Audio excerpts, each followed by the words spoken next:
কার নামে স্লোগান দিচ্ছে বলতে পারেন? সাকিব আল হাসান।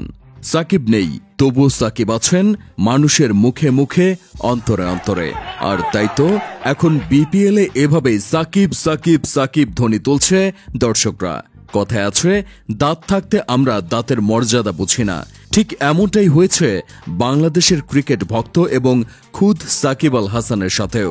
দর্শকদের ব্যাপারটা একটু পরে ক্লিয়ার করি, আগে সাকিব আল হাসানের কথাটাই বলে নেই। সাকিব আল হাসান নিঃসন্দেহে বাংলাদেশের ক্রিকেট জগতের সবচেয়ে বড় তারকা, তার আশেপাশেও কেউ নেই। সাকিব আল হাসান যখন প্রথমবার সারা বিশ্বের নাম্বার 1 অলরাউন্ডার হয়ে ওঠেন, সেই খবরটা আসলে অনেকেই বিশ্বাস করতে পারেননি। সকালবেলা ঘুম ঘুম চোখে যেদিন প্রথম পত্রিকার পাতাতে আমরা এই খবরটা দেখলাম, তখন সাকিবের সাথে সাথে আমাদেরও খুব গর্ব অনুভব হলো। আমাদের দেশের কেউ বিশ্বসেরা হতে পারে, এই বিশ্বাসটা যে সাকিব আল হাসানই আমাদের মধ্যে ঢুকিয়ে দিয়েছিলেন। কিন্তু সেই সাকিব আল হাসানই তার নিজের মর্যাদাটা বুঝতে পারলেন না। খেলোয়াড় সাকিব থেকে হয়ে উঠলেন ব্যবসায়ী সাকিব, আবার কখনো কখনো হয়ে উঠলেন শোরুম সাকিব।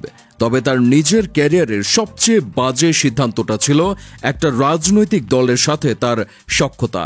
একজন খেলোয়াড় হিসেবে যদি সাকিব আল হাসান নিজেকে সীমাবদ্ধ রাখতেন, তাহলে হয়তো তাকে আজকের এই দিন দেখা লাগতো না। হয়তো তাকে তার নিজের দেশের সেরা ক্রিকেটার হয়েও ভুয়া ভুয়া ধ্বনি শুনতে হতো না। টানা 10 বছর ছিলেন বিশ্বসেরা অলরাউন্ডার। আই রিপিট, টানা 10 বছর। একবার ভাবেন এটা কত বড় অর্জন।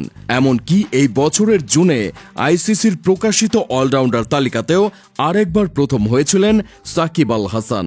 সাকিবের অভিষেক হয়েছিল 2006 সালের 6 আগস্ট বাংলাদেশ বনাম জিম্বাবুয়ে পঞ্চম ওয়ানডে ম্যাচে। বল হাতে 10 ওভারে 39 রানের বিনিময়ে এলটন চিগাম্পুরার উইকেট এবং ব্যাট হাতে 49 বলে অপরাজিত 30 রানের একটি ইনিংস খেলে তিনি সেদিন বুঝিয়ে দিয়েছিলেন তিনি রাজ করতেই আসছেন।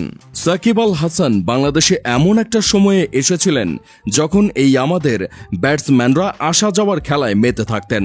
একজন ব্যাটসম্যান এসেছে, পাশ ফিরে মোবাইলটা হাতে নিতে নিতেই সে আউট হয়ে ফিরে যেত। শুধুমাত্র সাকিব আল হাসান যখন উঠতেন, তখন মানুষ একটু শান্তিতে থাকত।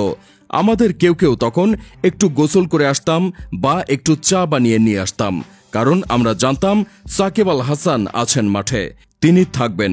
সাকিব কথা রেখেছেন, তিনি থেকেছেন। তার থাকা পিপিলিকার মতো টিকে যাওয়া নয়, বরং বাঘের মতো হুঙ্কার দিয়ে দিয়েই তিনি জয় করেছেন সারা বিশ্ব। টি-20 ক্রিকেটের ফেরিওয়ালা হয়ে ঘুরে বেড়িয়েছেন India, Pakistan, Sri Lanka, West Indies, অস্ট্রেলিয়ার মতো দেশে। নিজের প্রতিভাকে আলোর মতো ছড়িয়ে দিয়েছেন দেশে দেশে, মানুষ থেকে মানুষের অন্তরে।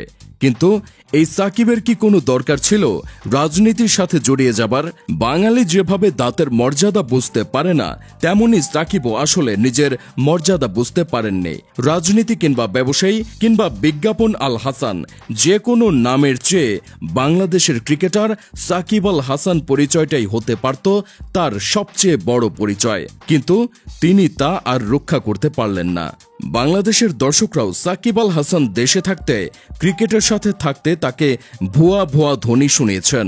কিন্তু আজ সেই দর্শকেরাই সাকিব সাকিব ধ্বনিতে কাঁপিয়ে তুলেছেন বিপিএল এর মাঠ।